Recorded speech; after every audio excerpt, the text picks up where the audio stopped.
Bathroom, using the toilet. So we've got a hidden toilet here. It's a wrap-on toilet, it's called.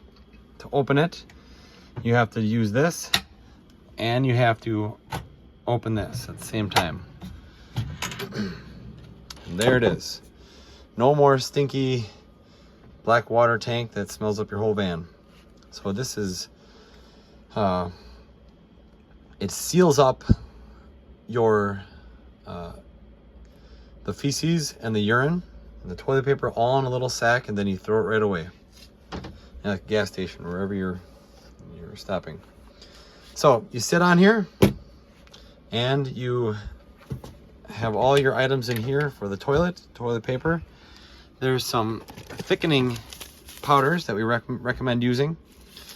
You put this in, you open it up, and you put it in there. And then if you forget to use it, it's not the end of the world, but it just thickens up the liquid a little bit more. And if you're using toilet paper, you want to make sure that you stuff it down so it's not hanging out over here. If it hangs out over the top, it might not seal, and then you might have a little mess of whatever you just did down there, and that's no fun. So when you're done, just tuck your stuff in there, and you got your little remote over here. You press the button to turn it on, and then I'm not going to press it, but you would press the flush button, and this goes and it seals it up. It takes about a minute to a minute and a half to seal it up.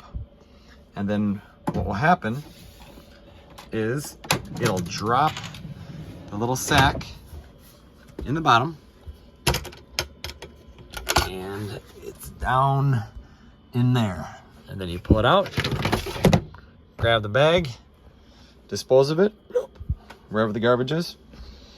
It's pretty nifty.